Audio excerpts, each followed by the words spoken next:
Hi everyone, Danktony Dad Tano here, internet's busiest leftist nerd. I hope you're doing well. Tonight, I want to talk about an album I've been listening to non-stop since I bought it this summer. The album is called The Price of Life by the hybrid UK grime / punk rock artist Bob Vylan. Part of the reason I want to talk about this is because the album beats ass and I want you to check it out and get your ass beaten by the good music. But the other reason that I think it's worth a chat tonight is because the album is unabashedly, unsubtly, and unapologetically political.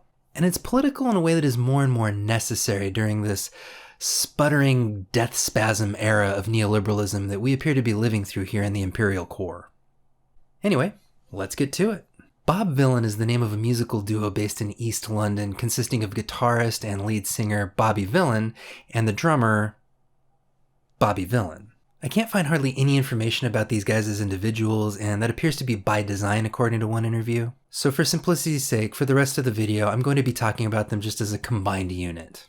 Bob Vylan's music is an exhilarating blend of UK grime and punk rock, and it really reminds me of the way that Rage Against the Machine used hard rock and hip-hop in their albums. Some tracks are more predominantly punk with sung or shouted lyrics, and in others, Bobby shows off his gritty, grimy flow. As somebody who was a huge rap metal dork in the 2000s, I have to say this feels very fresh and much different from your Limp Bizkit, your Linkin's Park. Bob Vylan's journey as a band is really interesting too.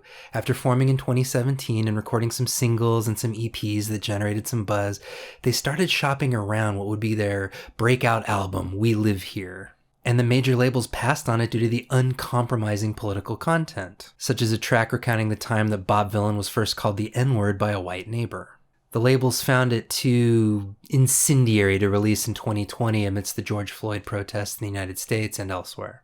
So, Bob Vylan put it up on Bandcamp, they sold it independently in local record shops, and they were able to amass an even larger cult following due to this kind of DIY method of distribution. Their latest album, The Price of Life, is published under a label that they created themselves, ensuring that they have the total creative freedom to make the kind of music they want to make. And thank God for that. Bob Vylan caught my eye when I was looking for something aggressive and political to buy one Bandcamp Friday a few months ago. The Price of Life tumbled across the Bandcamp homepage, I clicked on one random song, and these were the lyrics that hit me first thing. Elvis was a hero to most, but he never meant shit to me because the fucker was whack. Plus he hated blacks and he never made one hot track. Straight facts. I mean, are you kidding me? The audacity of a track shit-talking Elvis Presley out of nowhere was so delightful, I had to keep listening. And then I heard this. White folks love quote Martin Luther cause he held hands and prayed when they bombed his building. Good for him, but the times have changed. And don't forget, white folks still killed him. Now, Bob Vylan might not be the first artist to ever express something less than total admiration for MLK, but you gotta admit, you don't hear it too often. That's a pretty spicy meatball. However, that passage indicated something important to me. This was going to be a raw, honest album. No pulled punches, no platitudes massaged for the masses. This was going to be coming straight from the heart, and that's something that's always very exciting in art. The Price of Life is not a long album, it's 14 tracks, mostly under 3 minutes each. However, to me it feels expansive. It covers a wide variety of topics and scenarios. Wicked and Bad is about the stress and paranoia of dealing drugs just to afford rent and baby clothes. Must Be More is about a different side of poverty, trying to find some kind of hope that one day you're going to thrive instead of just survive. Turn Off the Radio is about media being used to distract consumers from class and racial consciousness because the labels and the networks won't play anything that challenges the status quo. Drug War expresses contempt for the predatory for-profit pharmaceutical industry, and Phone Tap is all about living in one giant surveillance state. My favorite tracks on the album are the ones that are unapologetically militant and unashamed to reject the current social order. For example, the track GDP explains with acid brilliance how growing wealth inequality is alienating entire communities in the UK and incentivizing people to commit crimes because they can't feed themselves any other way. Bob Vylan says the following. When they ask how I feel, I reply that I'm fed up. Some are drowning in money, I'm barely keeping my head up. Price of life on the rise, I'm feeling like it's a setup cause nobody that I grew with seems to be getting a leg up. So is it any wonder that the chorus of the song says, Yeah, the BBC are talking about the GDP. That means fuck all to me, I gotta eat. and like, right? How many times have you heard men in suits yakking about how the economy is doing this or that when your rent, your wages, the price of gas and utilities and groceries seems totally disconnected from a strong economy? How many times has it felt like men who have never been hungry a day in their lives have said that it's your responsibility to miss meals to keep the stock market happy? Another track, Bait the Bear, is all about how the UK colonial project impoverished and displaced millions, created refugee crises all around the world, and now upper-class Brits who benefited from all of this are complaining about the violence that they see in the communities they continue to oppress. He says, Arrive on rubber dinghy rapids, we survived the worst of waters, curry lambs to the slaughter. But we won't go without a fight, so fuck your law and fuck your order. As that old saying goes, conservatism requires people who the law binds but does not protect, and vice versa. If law and order means that violence against your community is legal, but violence defending it isn't, then why should your community buy into that legal theory? Why respect the boot on your neck? The thing that stood out to me the most about this album is how direct and fearless it is. I'm going to show you 3 short couplets from the album, and I would just like to remind everybody watching that I'm not saying these things. I'm simply showing you some music. I'm not telling anyone to do anything. I'm just relaying music. Anyway, back to Bait the Bear. Here's the outro. And then there's this from Take That.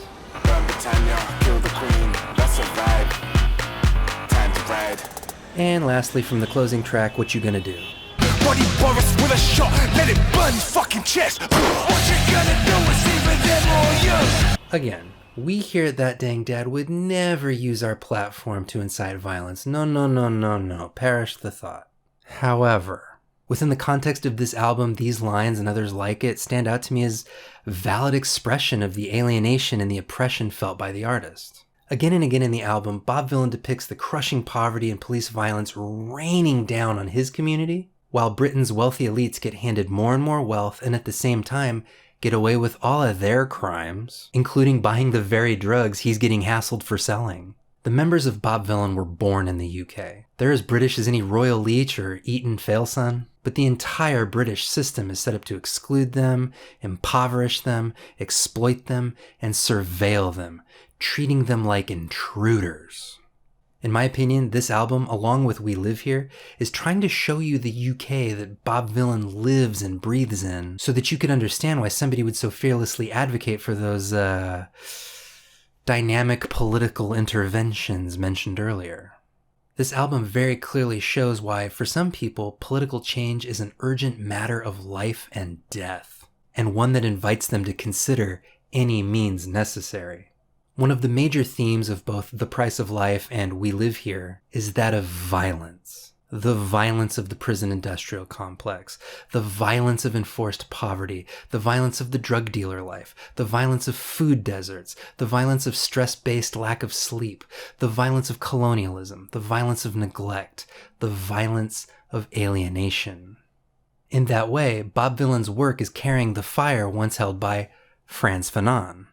As we discussed in my recent video about Rage Against the Machine, Frantz Fanon was a black psychiatrist born in French-occupied Martinique. He was a student of the effect that colonization had on occupied communities, as well as a political radical who believed that colonized people had a right to use violence to liberate themselves from their oppressors.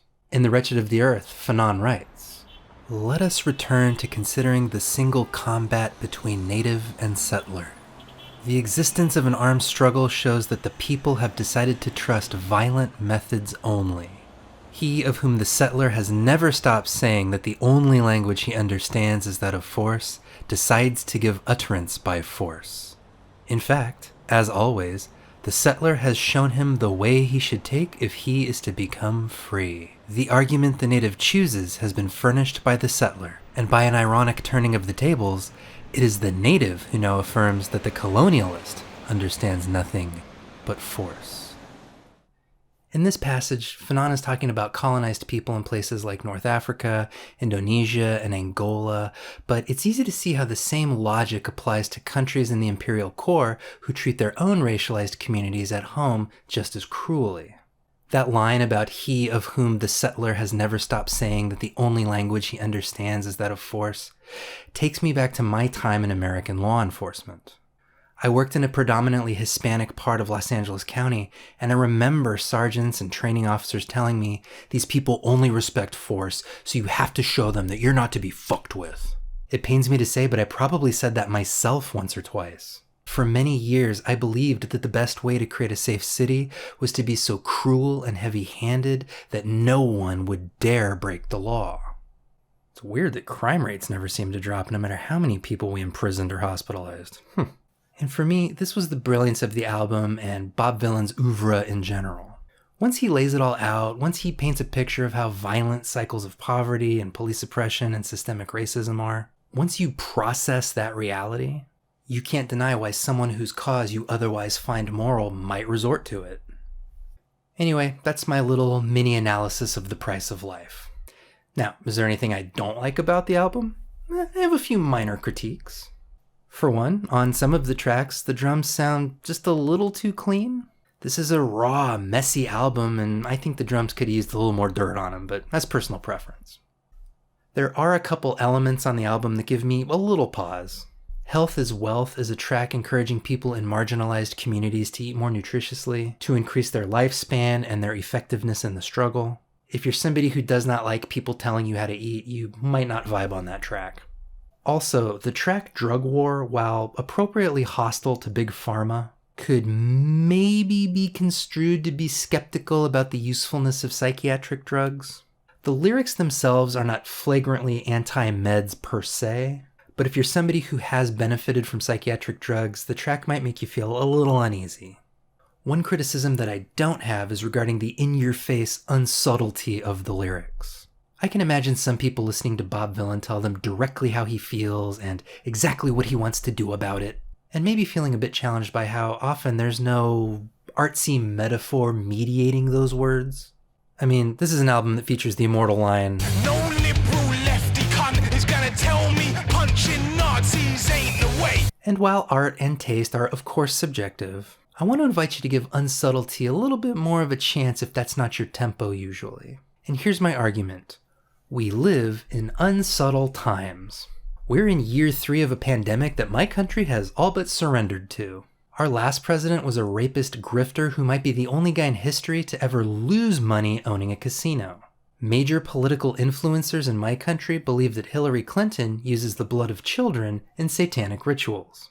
The police in my country let school kids die in mass shootings and then commit their own mass shootings whenever a black guy runs a stop sign.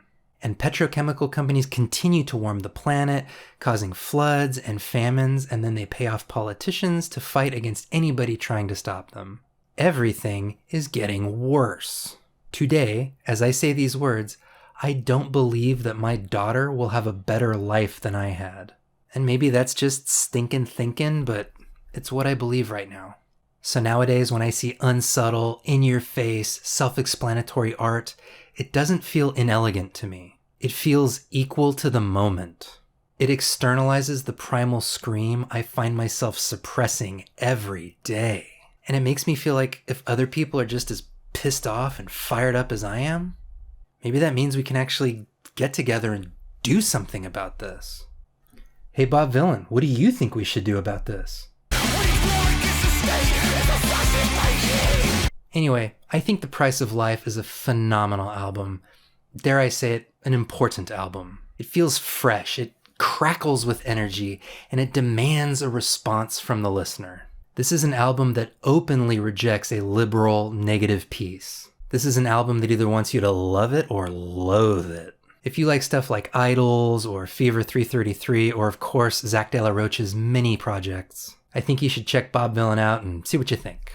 Transition. Since this video is highlighting music about Black experiences in the UK, I thought it might be fun to highlight a couple Black creators from the Commonwealth to check out after listening to Bob Vylan. I'll have links to them down in the description. First, I just recently discovered a channel called Hyphenated, hosted by Jay, and I want to recommend this video called United We Stand. It's a super high quality video about how labor movements as well as movements for decolonization and Black liberation in the UK have intersected over the years. It's a really deep dissection of the concept of solidarity, both successes and failures over the decades. And there's a really important call to action in terms of confronting anti-blackness in our communities, our organizations, and all of our various political projects. Highly recommend you check it out.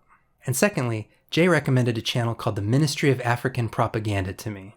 And the video I want to highlight from this channel is called Walter Rodney and the Guerrilla Intellectual. I had never heard of Walter Rodney before, but this is a fascinating look at a Marxist Pan-African who went out and lived among the people and the communities that he wanted to empower. His story is one of disrupting the idea that all the best knowledge comes from official universities and official intellectuals. You know, institutions rife with racism, patriarchy, ableism, and other modes of oppression. Instead, Rodney shows us that knowledge, good knowledge, important knowledge, can come from people that these institutions do not recognize as intellectuals.